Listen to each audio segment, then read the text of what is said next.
Hi, welcome to Shri Mallika's kitchen. ఈ ఛానల్ని ఆదరిస్తున్న ప్రతి ఒక్కరికి మా హృదయపూర్వక నమస్కారములు. ఇవాళ చేపలతోని 4 వెరైటీలు చేసి మీ ముందుకు తీసుకొచ్చాను. చాలా బాగుంటుంది, ఎవరు కూడా మిస్ కావద్దు. పులుసు, ఫ్రై, ఇలా 4 వెరైటీస్తో మీ ముందుకు వచ్చాను. ఓకేనా? ఎలా చేశానో మన కిచెన్లోకి వెళ్ళి చూద్దాం.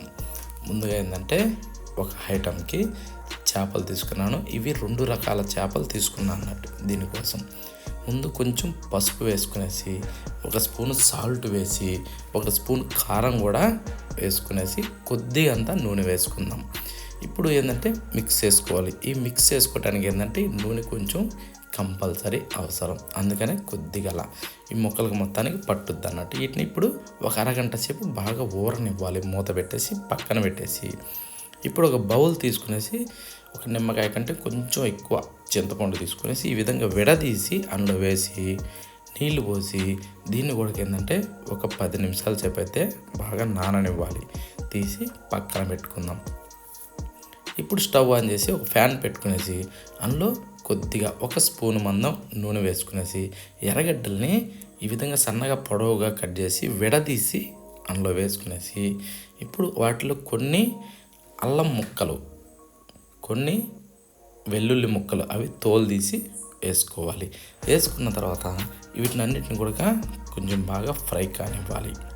ఫ్రై సగం అయిన తర్వాత ఇప్పుడు ఏం చేద్దామంటే కొన్ని ధనియాలు 1 స్పూను, 1 స్పూన్ జీలకర్ర, కొన్ని మిరియాలు, ఒక చిన్నగా చెక్క, ఒక 3 లవంగాలు, ఇవన్నింటిని కూడా వేయాలి. అవి ఎట్లా అంటే సగం ఎర్రగడ్డలు ఫ్రై అయిన తర్వాత ఇవి వేసి పూర్తిగా ఫ్రై కానిచ్చి, అంటే గోల్డెన్ బ్రౌన్ కలర్ అయిన తర్వాత తీసి ఓ ప్లేట్లోకి వేసి వీటిని కొంచెం పక్కన పెట్టేసుకుందాం, చల్లారనిద్దాం. ఈలోపు స్టవ్ ఆన్ చేసి ఒక బాండీ పెట్టుకునేసి ఇందులో ఒక 2 గంటల మందం నూనె పోసుకునేసి, కొద్దిగా మెంతులు, 1 స్పూను ఆవాలు, ఒక 2 ఎర్రగడ్డల్ని సన్నగా చిన్నగా కట్ చేసి వేసుకునేసి, ఒక 2 పచ్చిమిరపకాయలని మధ్యలోకి విరిసి వేసుకునేసి వీటిని కాస్త అలా గోలించుకునేసి, కొద్దిగంత కరివేపాకు, అది కూడా మంచి స్మెల్ వచ్చేది తీసుకుందాం. చిటికెడు పసుపు కూడా అందులో యాడ్ చేసుకుంటే ఇప్పుడు ఎర్రగడ్డలు తొందరగా ఫ్రై అయ్యే అవకాశం ఉంటాయి అన్నట్టు. అందులో ఇప్పుడు ఒక 2 టమోటాలని సన్నగా పొడవుగా కట్ చేసి వేసుకునేసి వీటిని కూడా బాగా వేగనివ్వాలి. ఈలోపు మనం చల్లారిన వాటిని మిక్సీ గ్రైండర్లో వేసుకునేసి ఆ ఎర్రగడ్డలు ఇవన్నింటినీ మెత్తగా పేస్ట్ చేసి పక్కన పెట్టుకుందాం. చూడండి, ఈ టైప్ వస్తే సరిపోతుంది. పక్కన పెట్టేసుకునేసి ఇప్పుడు చూడండి, టమోటాలు కూడా బాగా వాడిపోయాయి. అడుగంటకుండా చూసుకునేసి ఇప్పుడు కొద్దిగా కారం, స్పైసీ ఎంత అవసరమో అంత, నేనైతే ఒక 2 చెంచాలు వేసుకున్నా. దీన్ని కూడా బాగా వేగనివ్వాలి. మంచి కలర్ వచ్చే విధంగా వేగిన తర్వాత ఇప్పుడు గ్రైండ్ చేసి పెట్టుకున్న ఆ పేస్ట్ని అందులో వేసుకుందాం. వేసినాక దీన్ని కూడా బాగా కలుపుకోవాలి. ఇది మొత్తానికి కలిసే విధంగా కలుపుకున్న తర్వాత ఇప్పుడు అదే మిక్సీ జార్లో కొన్ని నీళ్ళు పోసి అందులో వేసుకుందాం. ఓకేనా? వేసుకున్న తర్వాత ఇప్పుడు కాస్త లూజ్ ఎక్కద్ది, అందుకోసం దీన్ని ఇప్పుడు బాగా ఉడకనివ్వాలి. కాసేపు ఉడికిన తరువాత ఇప్పుడు ఇందాక ఊరబెట్టుకున్న చేపల్ని అందులో వేసుకుందాం. ఇవన్నిటిని కూడా బాగా వేశాక, ఓకేనా, ఇప్పుడు వీటిని కాస్త అలా కదుపుకోవాలి. ఎందుకంటే చేపలు కదా చెదిరిపోతాయి, అలా కదుపుకుంటూ ఉండటమే అడుగంటకుండా. ఈ టైపులో కాస్త ఫ్రై కానివ్వాలి. అదే ఊరబెట్టుకున్న బాసనలో కొద్దిగా నీళ్లు పోసి అందులో వేసుకున్నాం అనుకో కాస్త లూజ్ ఎక్కద్ది. ఇప్పుడు మూత పెట్టి కాసేపు దమ్ అననివ్వాలి. ఈలోపు మనం చింతపండుని పిసికి రెడీ చేసి పెట్టుకుందాం. పెట్టుకొని ఇప్పుడు మనం మళ్ళీ కూర దగ్గరకు వచ్చి మూత తీసి వీటిని చూడండి, నూనె పైకి తేలే విధంగా బాగా ఉడికింది కదా, దమ్ అనిగింది. ఇప్పుడు దీంట్లో జాలి సహాయంతో చింతపండు నీళ్ళని అందులో పోసుకుందాం. పోసుకునేసి ఇప్పుడు ఉప్పు చూసుకునేసి వేసుకోవచ్చు. వేసుకునేసి మూత పెట్టి బాగా ఉడకనివ్వాలి. ఓకేనా? ఉడికిన తర్వాత ఇప్పుడు కూడా ఉప్పు చూసి వేసుకునే ఛాన్సెస్ ఉంది. నేను ఈ టైంలో వేసాను. వేసిన తర్వాత కాస్త కొత్తిమీర చల్లుకునేసి కాస్త అలా తిప్పేసి కొద్దిగా అలా ఉడకనిచ్చేసి స్టవ్ ఆఫ్ చేసేసేయాలి. స్టవ్ ఆఫ్ చేసి చూడండి, మన చేపల పులుసు ఎలా ఉందంటే సూపర్ సూపర్గా ఉంటుంది అన్నట్టు. ఓకేనా. ఇప్పుడు రెండవ రెసిపీ, ఇదొక ఇసుకిదంతు చేపలు అన్నట్టు. వీటిని కూడా ఒక బౌల్ తీసుకునేసి నీట్గా రెడీ చేసి పెట్టుకున్న చేపల్ని అందులో వేసుకోవాలి. చూడండి, ఎప్పుడే కానీ పొట్ట ఇవన్నీ కూడా నీట్గా క్లీన్ చేసుకోవాలి. ఎక్కువ శాతం కామెంట్లో పెడతారు మాకు చేపలు చేదు వస్తున్నాయి. చేదు ఎందుకు కారణంగా వస్తున్నాయి అంటే ఆ పొట్ట భాగంలో నీట్గా క్లీన్ చేయకపోతేనే చేదు వస్తాయి. ఇప్పుడు ఇందులో ఒక స్పూను సాల్ట్ వేసుకునేసి, కొద్దిగా పసుపు, ఒక స్పూను కారం, కొద్దిగా నూనె, అది కూడా ఒక స్పూన్ మందం సరిపోతుంది. మళ్ళీ అదేవిధంగా బాగా మిక్స్ చేసుకోవాలి. ఈలోపు మన ఛానల్ని సబ్స్క్రైబ్ చేసి లైక్ కూడా కొట్టండి. బెల్ ఐకాన్ కూడా మర్చిపోకుండా నొక్కండి. నేను పెట్టి ప్రతి ఒక్క వీడియో నోటిఫికేషన్ రూపంలో వస్తుంది. వీటిని ఒక అరగంట ఊరబెట్టుకోవాలి. ఆ తర్వాత చింతపండు ఒక నిమ్మకాయ కంటే కొంచెం ఎక్కువ తీసుకునేసి నీళ్లు పోసి దీన్ని కూడా ఒక 10 నిమిషాలు నాననివ్వాలి.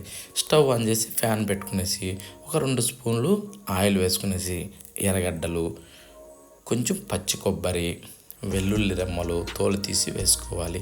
మిరియాలు కొన్ని, సగం స్పూన్ జీలకర్ర, ఇవన్నిటిని కూడా వేసి కాస్త అలా వేగనిచ్చి ఇప్పుడు టమోటాలను ఒక 2 సన్నగా పొడవుగా కట్ చేసి అందులో వేసుకునేసి వీటిని కూడా బాగా ఫ్రై కానివ్వాలి. ఓకేనా. మంచి కలర్ వచ్చే విధంగా ఫ్రై అయిన తర్వాత స్టవ్ ఆఫ్ చేసేసి ఇవి తీసి ఒక ప్లేట్లోకి వేసుకుందాం. ఇప్పుడు వీటిని కూడా బాగా చల్లారనిచ్చి మిక్సీ గ్రైండర్ తీసుకునేసి అందులో ఈ ఫ్రై చేసుకున్న వాటిని అన్నిటిని కూడా వేసుకొని, నీళ్ళు అవసరం లేదు, మెత్తగా పేస్ట్ చేసి పక్కన పెట్టుకుందాం. చూడండి, ఈ టైప్లో సరిపోతుంది. ఓకేనా. పక్కన పెట్టేసి ఇప్పుడు స్టవ్ ఆన్ చేసి ఒక బాండీ పెట్టుకునేసి అందులో నూనె వేసుకుందాం. ఓకేనా. ఒక 2 గంటల మందం సరిపోతుంది. అది కాస్త వేడెక్కనిచ్చి కొన్ని మెంతులు, ఒక స్పూన్ ఆవాలు, ఒక 3 పచ్చిమిరపకాయల మధ్యలోకి విరిచి వేసుకునేసి ఒక 3 ఉల్లిగడ్డల్ని చిన్నగా సన్నగా తరుక్కొని అందులో వేసి కాస్త బాగా వేగనివ్వాలి. ఇప్పుడు కొద్దిగా అంతా చిటికెడు పసుపు వేసుకుంటే ఇవి తొందరగా మగ్గేతందుకు అవకాశం ఉంటుంది ఎర్రగడ్డలు. ఓకేనా. ఈ టైప్లో ఏంటంటే దీన్ని బాగా ఎర్రగడ్డలను ఒక మంచి కలర్ వచ్చే విధంగా వేగనివ్వాలి. మన ఛానల్ని సబ్స్క్రైబ్ చేయడం మాత్రం మర్చిపోకండి. ఓకేనా. ఇప్పుడు ఒక చెంచా అల్లం వెల్లుల్లి పేస్ట్ వేసుకునేసి ఇది కూడా పచ్చి వాసన పోయేదాకా వేగనివ్వాలి. ఆ తర్వాత స్పైసీ ఎంత అవసరమో అంత కారాన్ని వేసుకుందాం. వేసుకున్న తర్వాత ధనియాల పొడి కూడా కొద్దిగా వేసుకునేసి ఇది కూడా ఒక మంచి కలర్ వచ్చే విధంగా దీన్ని కూడా వేగనివ్వాలి. ఇది బాగా వేగిన తర్వాత ఇందాక గ్రైండ్ చేసి పెట్టుకున్న ఆ పేస్ట్ని ఇందులో వేసుకునేసి దీన్ని కూడా బాగా కలుపుకోవాలి. ఇది మొత్తం మిక్స్ అయ్యే విధంగా బాగా కలుపుకోవాలి. ఆపకుండా అడుగంటకుండా చూసుకోండి. ఓకేనా. ఇప్పుడు అదే మిక్సీ జారులో కొన్ని నీళ్ళు పోసుకునేసి ఇందులో పోసుకునేసి కాస్త లూజ్ ఎక్కద్ది. ఇప్పుడు ఉడకటానికి అనుగుణంగా ఉంటుంది అన్నట్టు. దీన్ని కాసేపు మూత పెట్టి ఉడకనివ్వాలి. ఈలోపు చింతపండుని మనం పిసికి రసం రెడీ చేసి పెట్టుకుందాం. చూడండి, ఈ విధంగా నూనె పైకి తేలేదాకా బాగా ఉడకనివ్వాలి. ఉడికిన తర్వాత ఆ చింతపండు రసాన్ని అందులో పోసుకుందాం. నేనైతే జాలి సహాయం తీసుకుంటా. ఓకేనా. ఎందుకంటే ఆ పీసులు తొలకలు ఇవన్నీ రాకుండా ఉంటాయి అన్నట్టు, నీట్గా ఉంటుంది. అందుకోసం ఇప్పుడు దీన్ని మూత పెట్టి కాసేపు బాగా తెరలేదాకా ఉడకనివ్వాలి. ఈ టైప్లో సూపర్గా తెరలాలి. వాసన ఎట్ట వస్తుందంటే అంత బాగా వస్తుంది. ఇప్పుడు టేస్ట్ చూసుకునేసి సాల్ట్ వేసి కొద్దిగా కరివేపాకు, అది మంచి స్మెల్ వచ్చేదాన్ని వేసుకునేసి దీన్ని బాగా కాసేపు ఉడకనివ్వాలి. ఆ తర్వాత ఇందాక ఊరబెట్టుకున్న చేపల్ని అందులో ఒక్కొక్కటిగా వేసుకుందాం. ఓకేనా. ఈ విధంగా ఈ టైప్లో చేసుకుంటే మాత్రం కూర చాలా బాగా మంచి రుచి వస్తుంది అన్నట్టు. ఇప్పుడు మనం అన్నీ వేసాక ఇలా తిప్పుకొని కాసేపు ఏం చేద్దాం అంటే మూత పెట్టి బాగా ఉడకనిద్దాం. చూడండి, ఈ టైప్లో మంచిగా నూనె పైకి తేలేదాకా ఉడికిందంటే సూపర్ టేస్ట్ వస్తుంది. ఓకేనా. ఇప్పుడు కొద్దిగా కొత్తిమీర వేసేసుకునేసి దీన్ని కాస్త అలా అనేసి స్టవ్ ఆఫ్ చేసేయాలి. స్టవ్ ఆఫ్ చేసి చూద్దాం మన చేప ఎలా ఉడికింది, పులుసు ఎలా ఉడికింది. కానీ సూపర్గా ఉడికింది అన్నట్టు, చేప చూస్తుంటేనే అర్థం అవుద్ది అన్నట్టు. ఇవి చాలా మెత్తగా ఉంటే తొందరగా చెదిరిపోతాయి అన్నట్టు. జాగ్రత్తగా డీల్ చేయాలి. వీటిని సూపర్ రుచి ఉంటుంది. ఓకేనా. ఇప్పుడు మూడో దానికి వెళ్దాం. ఇప్పుడు ఫ్రై చేద్దాం. ఫస్ట్ ఒక ప్లేట్లో కొంచెం ఒక స్పూన్ మందం పసుపు, ఒక 3 స్పూన్ల మందం కారం, కొంచెం గరం మసాలా, ధనియాల పౌడరు, కొద్దిగా బ్లాక్ పెప్పరు, ఇవి వేసాక సాల్ట్, రుచికి సరిపడా సాల్ట్ వేసుకుందాం. ఓకేనా. ఇప్పుడు జీలకర్ర పొడి కూడా దంచి వేసుకునేసి, అల్లం వెల్లుల్లి పేస్ట్ వేసాక నిమ్మదబ్బ తీసుకునేసి, అది విత్తనాలు తీసి రసం పిండుకోవాలి. ఏంటంటే విత్తనం పడితే కొంచెం కసక్ అంటుంది కదా, అందుకనేసి. ఓకేనా. ఇప్పుడు కొద్దిగా నూనె వేసుకుంటే ఏంటంటే ఇది మొత్తం చేపలకి అప్లై చేసేటప్పుడు అంటుకుంటుంది అన్నట్టు, అందుకోసం ఇప్పుడు కొద్దిగా నీళ్ళు కొంచెం కొంచెంగా పోసుకుంటూ కలుపుకోవాలి. ఒక్కసారిగా పోస్తే లూజ్ అవుతుంది. అట్ట లూజ్ కాకుండా అట్ట గట్టిగా కాకుండా ఒక మోస్తరుగా మీడియంలో ఉండేటట్టు చూసుకోవాలి. ఎందుకంటే చేపలకి అంటుకునే విధంగా, జారిపోయే విధంగా, వంటలు కట్టే విధంగా ఉండకుండా అట్లా లైట్గా అప్లై చేసే విధంగా, ఇప్పుడు మనం ముఖానికి పేస్ట్ అప్లై చేసుకుంటాం కదా, ఆ టైప్లో ఫెయిర్ అండ్ లవ్లీలు అట్లా అన్నీ ఆ టైప్లో ఏంటంటే చేపలకు కూడా అప్లై చేయాలి. ఏంటంటే వంటలు లేకుండా, జారిపోయే విధంగా లేకుండా ఒక సింపుల్గా, అంటే చూడటానికి సూపర్గా ఉండే విధంగా అప్లై చేసుకోవాలన్నట్టు నైస్గా. ఓకేనా. అప్లై చేసి పక్కన పెట్టుకోవాలి. ఈలోపు మన ఛానల్ని సబ్స్క్రైబ్ చేయండి, లైక్ కొట్టండి, బెల్ ఐకాన్ కూడా మర్చిపోకుండా కొట్టండి. నేను పెట్టే ప్రతి ఒక్క వీడియో నోటిఫికేషన్ రూపంలో మీ దగ్గరికి వస్తుంది. ఓకేనా. ఈ టైప్లో అయినాక దీన్ని కూడా కాసేపు ఇప్పుడు స్టవ్ ఆన్ చేసి ఫ్యాన్ పెట్టుకునేసి, ఇందులో చేపలు ఫ్రై చేసుకోవడానికి ఎంత అవసరమో అంత నూనె పోసుకోవాలి. నేనైతే 100 గ్రాములు తీసుకున్నా. వాటిలో ఫస్ట్ పచ్చిమిరపకాయలు తీసుకునేసి వీటిని కాస్త అలా వేగనివ్వాలి. వేగిన తర్వాత మాడకుండా చూసుకునేసి, ఈ కలర్ వచ్చిన తర్వాత తీసి ఒక ప్లేట్లోకి వేసుకునేసి, ఇప్పుడు కరివేపాకు అది కూడా తీసి కాస్త చిటపటలాన్నిచ్చి వెంటనే తీసేసేయాలి, ఎందుకంటే మాడిపోద్ది. ఇది కూడా తీసి ఒక ప్లేట్లో వేసేసుకునేసి పక్కన పెట్టుకుందాం.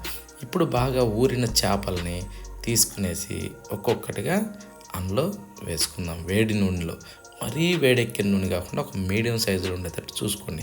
మరీ వేడెక్కితే ఏంటంటే వేయంగానే ఫస్ట్ పైన మాడిపోద్ది, లోపల ఉడకదు. అందుకని కాస్త వేడెక్కినాకనే వేసుకునేసి ఈ విధంగా కదుపుకునేసి తిరగేసుకోవాలి. తిరగేస్తే ఏంటంటే 2 వైపులా బాగా కాలుతుంది. ఈ విధంగా ఏంటంటే 1కి 2 సార్లు తిరగేసుకుంటూ ఈ టైప్లో మంచి కలర్ వచ్చే విధంగా వేగనివ్వాలి. చేపల్ని మంచిగా ఫ్రై చేసుకోవాలి. ఈ విధంగా ఫ్రై అయిన తర్వాత తీసి ఒక ప్లేట్లోకి పెట్టుకుందాం. ఈ ఫ్రై చేసే విధానం ఏంటంటే ఆఖరి వరకు స్కిప్ చేయకుండా చూడండి. ఇది చాలా మంచి రుచిగా వస్తుంది. ప్రతి దాంట్లో కూడా సైడ్ డిష్ సూపర్గా ఉంటుంది. నువ్వు బిర్యానీ వేసుకో, పప్పు అన్నం వేసుకో, ఏదన్నా వేసుకో, దాని పక్కన ఇదొక్క ఫ్రై ముక్క పెట్టుకుని తింటుంటే రుచి ఉంటుంది, ఏమన్నా ఉంటుంది. ఒక్క ముక్కతోనే అన్నం మొత్తం తినేయాలి, అంత మంచి రుచి వస్తుంది మనం చేసే ఈ టైప్లో చేసుకుంటే. ఓకేనా. ఈ మొత్తాన్ని కూడా ఫ్రై చేసి పక్కన పెట్టుకున్న తర్వాత ఇప్పుడు ఒక ప్లేట్ తీసుకునేసి అందులో కొద్దిగా కారం, ధనియాల పొడి, గరం మసాలా, ఈ మూడింటిని బాగా మిక్స్ చేసుకోవాలి. మిక్స్ చేసుకున్న తర్వాత ఇప్పుడు మనం ఏం చేద్దామంటే ఇందాక చేపలు ఏదైతే ఫ్రై చేసి పెట్టుకున్నామో అవన్నీ కూడా ఒక దాంట్లో వేసి పెట్టుకునేసి, ఇవేంటంటే పొడి చల్లుకోవాలి కాబట్టి అందుకోసం ఇవన్నీ కూడా ఒక బౌల్లోకి తీసుకున్నాక ఈ విధంగా మీదకించి ఆ పొడిని చల్లుకోవాలి. ఇప్పుడు మనం ఏదైతే కారం, ధనియాల పొడి, గరం మసాలా కలిపినో దాన్ని ఈ విధంగా లైట్గా 2 వైపులా తిరగదిప్పుకుంటూ చల్లుకోవాలి. ఓకేనా. ఇప్పుడు 4వ రెసిపీ ఇదేంటంటే గ్యాస్ కట్ చేపలు అన్నట్టు. ఇవి చాలా మెత్తగా ఉంటాయి. ఇవి ఎక్కువ శాతం ఫ్రై చేయడానికి అంత సింపుల్గా పనికిరావు. ఓకేనా. ఫ్రై చేద్దామని అందులో వేస్తే కరిగిపోతాయి, ఆ టైప్లో ఉంటాయి అన్నట్టు. అంత మెత్తగా ఉంటాయి, ముళ్ళు తక్కువ ఉంటుంది. వీటిని తీసుకునేసి అందులో కాస్త పసుపు వేసుకునేసి, కొద్దిగా సాల్టు, 1 స్పూను కారము, ఇవి వేసాక అల్లం వెల్లుల్లి పేస్ట్ కూడా 1 చెంచా వేసుకునేసి ఇప్పుడు వీటిని మిక్స్ చేయాలి. వీటిలో నూనె బొట్టు వేసే అవసరం ఉండదు, ఎందుకంటే మెత్తని చేపలు ఇవి నెమ్ముగా ఉంటాయి. వీటిని కూడా ఒక అరగంట సేపు ఊరబెట్టుకోవాలి. ఇప్పుడు ఒక బౌల్ తీసుకునేసి చింతపండు, 1 నిమ్మకాయ కంటే కొంచెం ఎక్కువ తీసుకునేసి, అంటే బాల్ సైజు దీన్ని కూడా విడదీసి నీళ్లు పోసి దీన్ని కూడా నానబెట్టుకోవాలి ఒక 10 నిమిషాలు. ఇప్పుడు స్టవ్ ఆన్ చేసి ఒక బాండీ పెట్టుకునేసి అందులో ఒక గంటి మందం నూనె పోసుకునేసి ఒక 5 చిన్న ఉల్లిపాయలని తీసుకున్నాను నేను. 1 ఇంచ అల్లం ముక్క, ఒక గడ్డ వెల్లుల్లి రెమ్మల్ని తీసుకునేసి తోలు తీసి అందులో వేసి ఒక 3 టమోటాలను కూడా సన్నగా పొడవు కట్ చేసి అందులో వేసుకునేసి కాస్త జీలకర్ర, 1 స్పూను మందం ధనియాలు ఇవి వేసాక వీటిని బాగా ఫ్రై చేసుకోవాలి. ఇవి బాగా ఫ్రై అయిన తర్వాత ఇప్పుడు మనం ఏం చేద్దామంటే స్టవ్ ఆఫ్ చేద్దాం. ఈ టైప్లో వచ్చాక స్టవ్ ఆఫ్ చేసి ఇవి తీసి ఒక ప్లేట్లోకి వేసి పెట్టుకుందాం. ఇప్పుడు వీటిని ఏంటంటే బాగా చల్లారనిచ్చి మిక్సీ జార్ తీసుకునేసి ఈ మొత్తంగా అందులో వేసేసి ఇప్పుడు మనం ఏం చేద్దామంటే 1 చెంచా లేదా 2 చెంచాలు కారం తీసుకునేసి 1 చెంచా ధనియాల పొడి, 1 చెంచా గరం మసాలా వీటినన్నీ వేసిన తర్వాత బాగా మెత్తగా పేస్ట్ చేసుకోవాలి. నీళ్లు పోసే అవసరం లేదు. ఒకవేళ అవసరం అనుకుంటే పోసుకోండి, ఇబ్బంది లేదు. తీసి పక్కన పెట్టేసి స్టవ్ ఆన్ చేసి ఒక బాండీ పెట్టుకునేసి ఇందులో 1 గంటి మందం నూనె వేసి ఆవాలు, మెంతులు, ఎర్రగడ్డలు ఏంటంటే ఒక 2 గడ్డలు తీసుకునేసి చిన్నగా సన్నగా కట్ చేసి వేసుకున్నాను. వీటిని కాస్త అలా అనేసి ఇప్పుడు ఏం చేశానంటే ఒక 3 పచ్చిమిరపకాయలని చిన్నగా కట్ చేసి అందులో వేసుకునేసి కరివేపాకు కూడా మంచి స్మెల్ వచ్చేది తీసి వేసుకుందాం. వేసాక వీటిని కాస్త అలా అనేసి ఇప్పుడు ఒక చిటికెడు పసుపు యాడ్ చేసుకునేసి ఇప్పుడు మొత్తంగా బాగా మిక్స్ చేసుకోవాలి. ఈ టైప్లో చేస్తే ఏంటంటే మంచి కలర్ వచ్చేదాకా మనం ఫ్రై చేసుకోవాలి. చేసుకున్న తర్వాత ఇందాక గ్రైండ్ చేసి పెట్టుకున్న పేస్ట్ని అందులో వేసుకుందాం. వేసాక ఇది బాగా మిక్స్ చేసుకోవాలి. ఈలోపు మనం ఛానల్ని సబ్స్క్రైబ్ చేసి బెల్ ఐకాన్ కూడా కొట్టండి. నేను పెట్టే ప్రతి ఒక్క వీడియో నోటిఫికేషన్ రూపంలో మీకు వస్తుంది. ఇప్పుడు అదే మిక్సీ జారీలో కాసిన నీళ్లు పోసి అందులో వేసుకునేసి ఇది బాగా కలుపుకోవాలి. కొద్దిగా లూజ్ ఎక్కింది కదా, సూపర్గా ఉడుకుద్ది అన్నట్టు, అందుకని కాసిన్ని నీళ్లు పోసేది. ఈలోపు మనం చింతపండు పిసికి రసానికి రెడీ చేసి పెట్టుకుందాం. ఓకేనా. ఇప్పుడు ఆ చింతపండు నీళ్ళని అందులో పోసేసుకునేసి ఎన్ని అవసరమో అన్ని నీళ్ళు ఈ చింతపండు ద్వారానే పోసుకోవాలి. ఎందుకంటే ఈ టైప్లో కూరకి అన్ని చింతపండు నీళ్ళు అవసరపడుతుంది అన్నట్టు. ఇప్పుడు రుచికి సరిపడా సాల్ట్ కూడా వేసుకునేసి బాగా తెరలేదాకా ఉడకనివ్వాలి.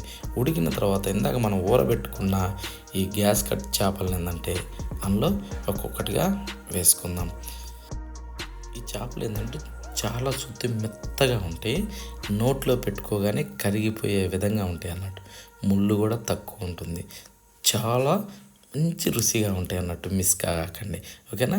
ఈ టైప్లో కాస్త తిప్పుకున్నాక బాగా ఉడికిన తరువాత ఇప్పుడు కొత్తిమీరని మీదకించి చల్లుకునేసి కాస్త అలా అనేసి ఇంకా చూడండి కొద్దిగా అలా ఉడకనిచ్చి స్టవ్ ఆఫ్ చేసేసి చూద్దాం మన ముక్క ఎలా ఉడికింది, పులుసు ఎలా ఉడికింది. సూపర్గా ఉంది. ముక్క కూడా చూస్తుంటేనే నోరవుతుంది.